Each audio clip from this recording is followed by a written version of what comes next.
ایک بار پھر یہ عالی مدد ہمارے اخلاق، پاکیزگی اور تسبیحات کی ضرورت کا دوسرا سیشن. چونکہ پاکیزگی کا تعلق اخلاق سے ہے، تو ایک مومن شخص کے کیسے اخلاق ہونے چاہیے.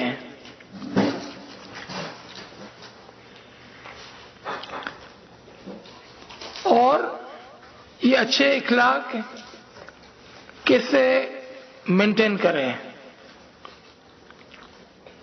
اور اخلاق کے اندر کیا کیا چیزیں آتی ہیں، اور امام کا کہاں یہ فرمان کہ آپ اخلاق اچھے رکھیں.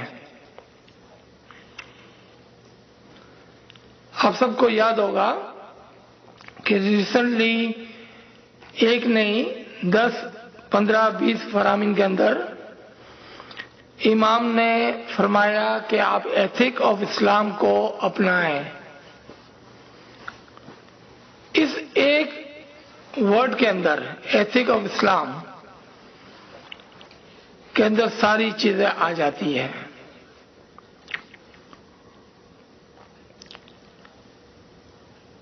اچھے اخلاق ہماری روحانیت اور ہماری روح کی ترقی کے لیے اشد ضروری ہے.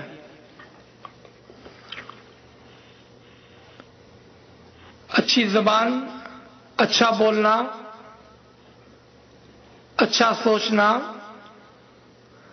لوگوں کے لیے خیر خواہی، آپس میں بھائی چارہ اور جماعت کے اندر اتحاد،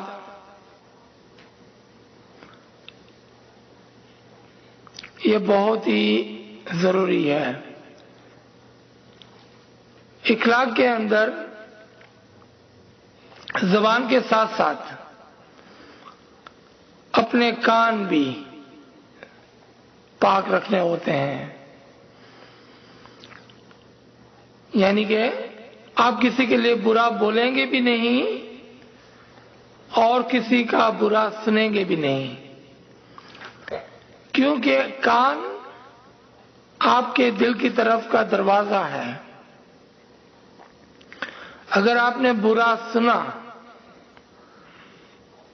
تو پھر آپ کے دل کے اندر برائیوں کو جگہ ملی اور اس کا ریفلیکشن آپ کے دماغ پہ پڑا، آپ کے دماغ میں برے خیالات آئے اور پھر اس کا ریفلیکشن آپ کی زبان پر، اور پھر آپ نے بھی وہی کام کر دیا.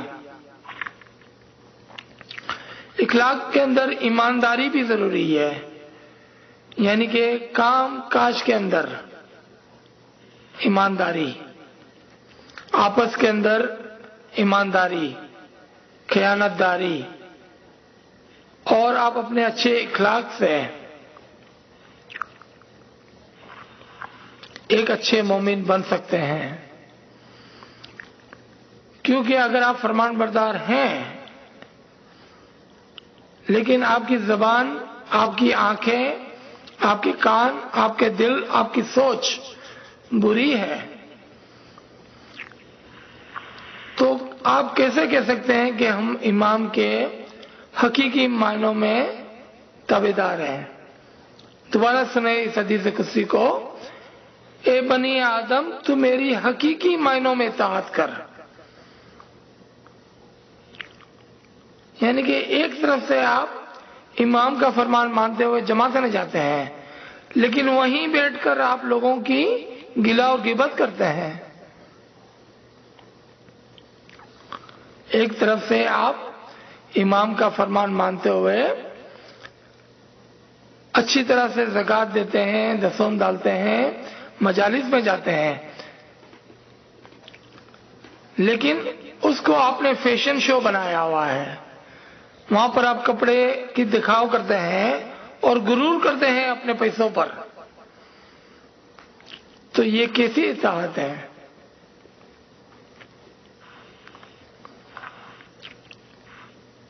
ایک طرف سے آپ امام کا فرمان مانتے ہوئے ایمانداری سے روزی کماتے ہیں، لیکن اس پیسوں کو اپنی عیاشی کے لیے تو استعمال کرتے ہیں، لیکن کبھی کسی کے لیے خیرات نہیں کرتے ہیں، تو یہ کیسی فرمان برداری ہے؟ اخلاق کا دائرہ بہت وسیع ہے۔ ایک مومن جو اخلاق سے کام لیتا ہے،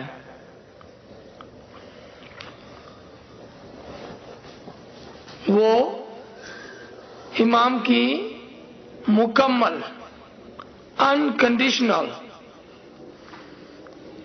اطاعت کرتا ہے،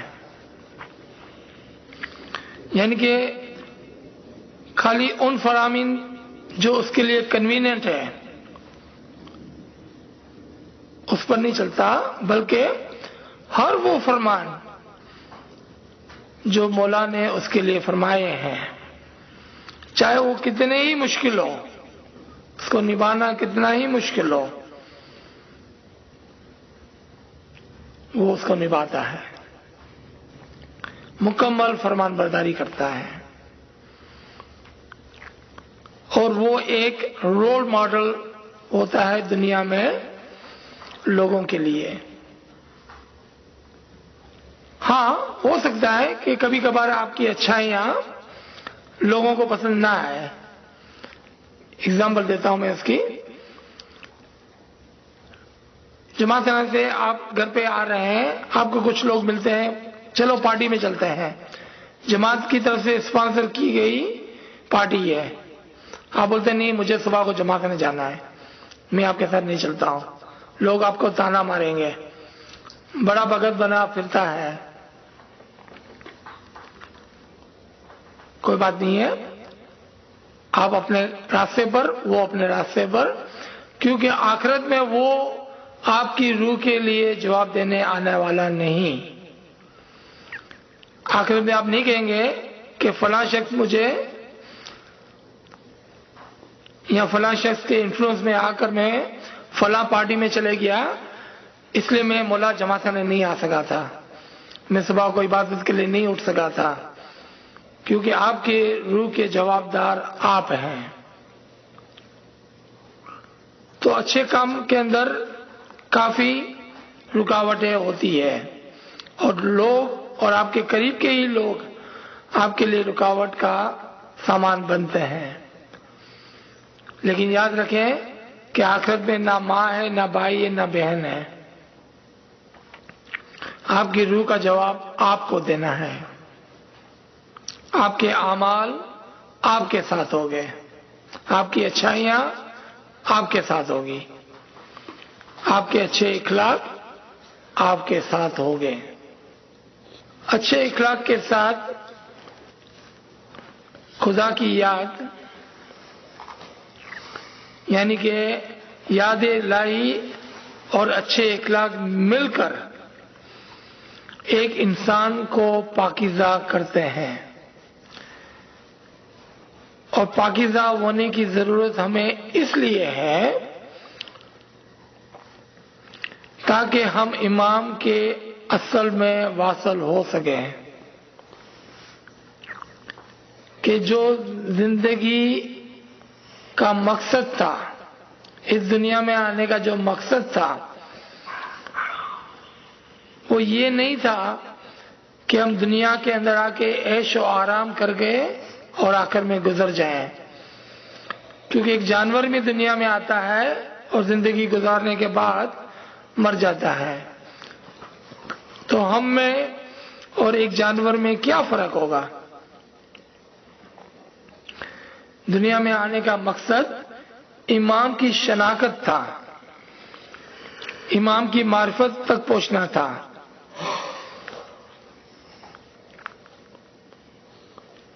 آپ دیکھیں ایک اور پیر پندیات جوان مردی کے اندر ایک مومن کی نشانیوں کے اندر یہ فرمایا جاتا ہے کہ ایک مومن وہ ہوتا ہے کہ جو کانسٹنٹلی اس خیال میں رہتا ہے کہ وہ کس طرح سے اپنے امام کو جا ملے، اور وہ کانسٹنٹلی امام کی یاد میں رہتا ہے. کوئی منع نہیں کر رہا ہے دنیا کے کام کرنے سے. آپ کا جاب ہے, آپ کا کام ہے, وہ تو ہم کو کرنا ہی ہے, کیونکہ دنیا کو بھی تو چلانا ہے. لیکن دنیا کے پیچھے ایکسیسولی دوڑنا, اننیسیسری. ملا کا ایک فرمان یاد آتا ہے کہ پیسے بنانا اور پیسے والا ہونا کوئی بری بات نہیں ہے, لیکن اگر آپ کی زندگی کا مقصد صرف پیسہ ہے تو پھر مولا فرماتے ہیں کہ یہ بات درست نہیں ہوگی, کیونکہ زندگی کا مقصد امام کی شناخت تھا, نہ کہ پیسے بنانا تھا.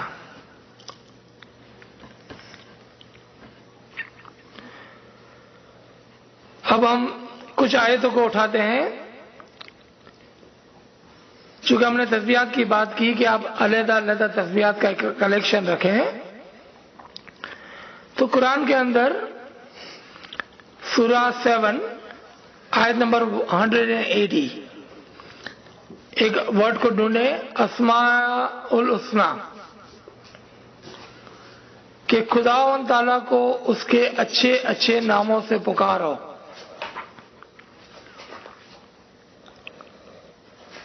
تو جو اچھے اچھے خداوند تعالیٰ کے نام ہیں جس میں خداوند تعالیٰ کی تعریف ہے, جیسے الرحمن, رحیم, کریم, الحی, القیوم, العزیز, ایسے اچھے اچھے ناموں سے خداوند تعالیٰ کو یاد کرو.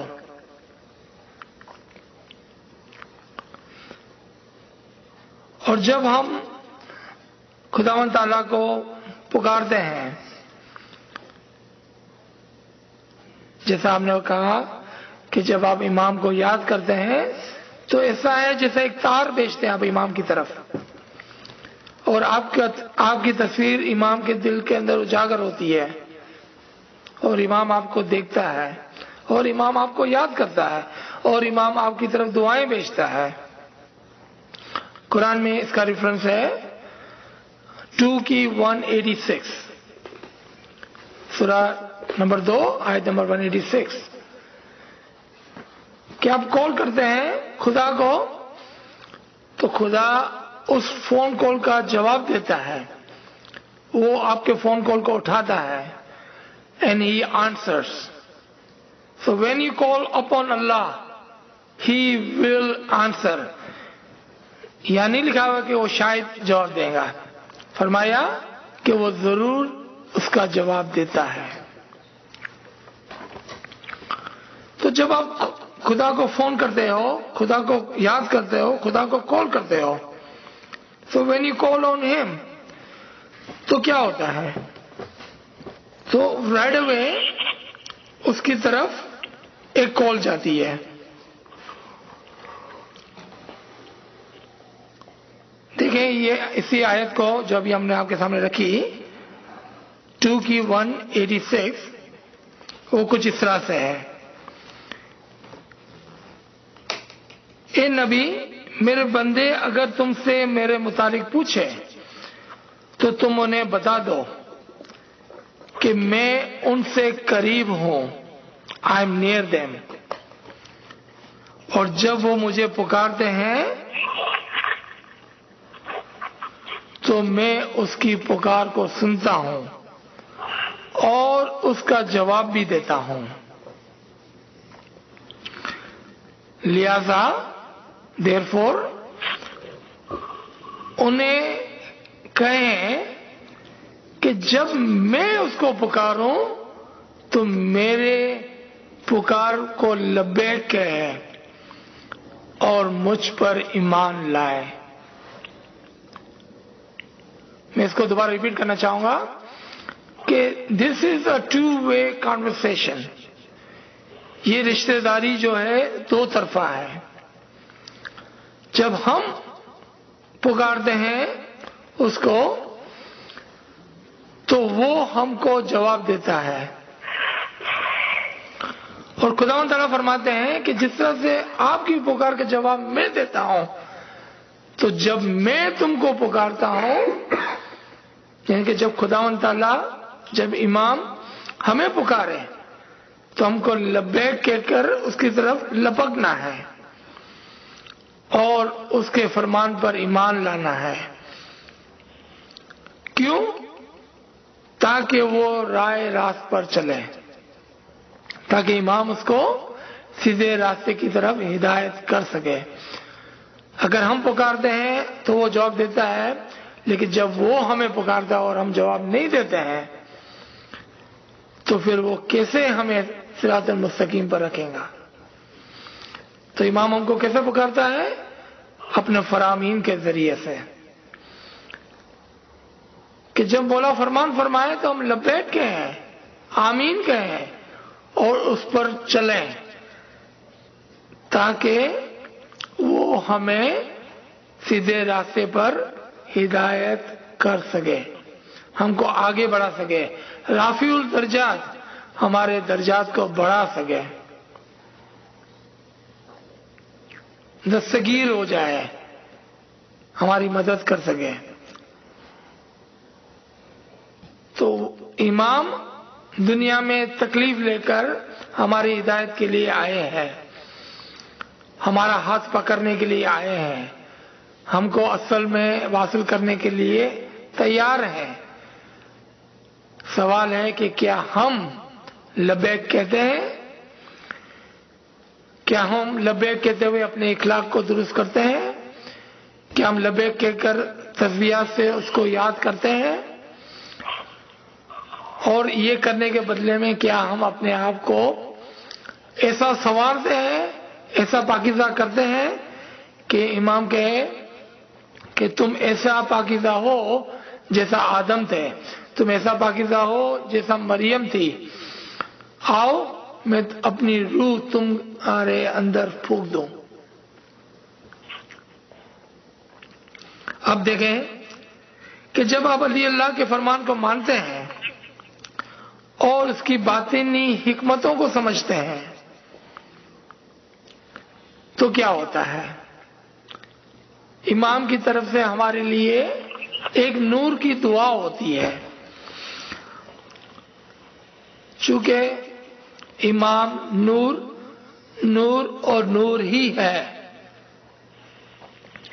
تو جب وہ نور ہماری طرف توجہ دیتا ہے تو کیا ہوتا ہے؟ اور جب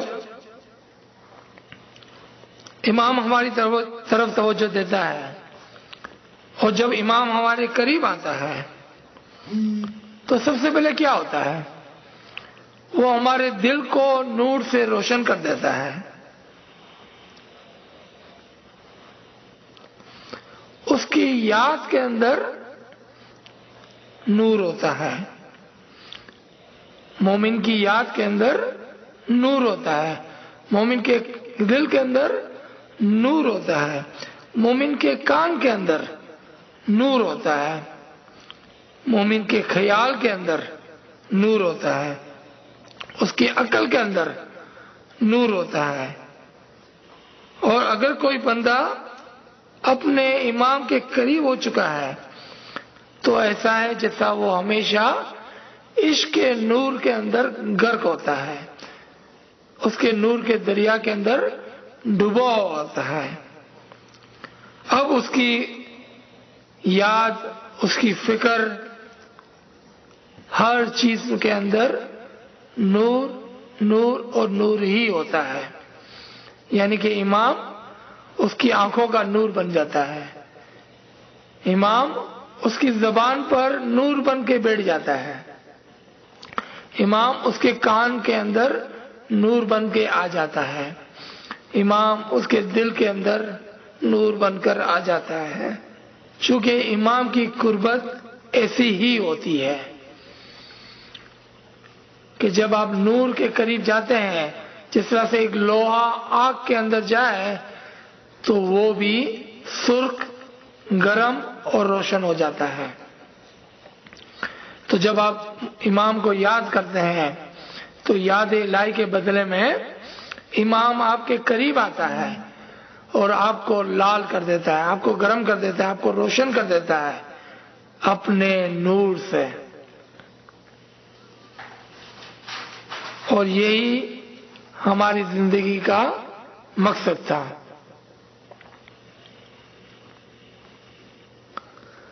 ایک دو اور آیت کے ریفرنسز ہیں، اگر آپ لکھنا چاہیں تو آپ لکھیں. سورہ 30 کی آیت نمبر 5 میں دیکھیں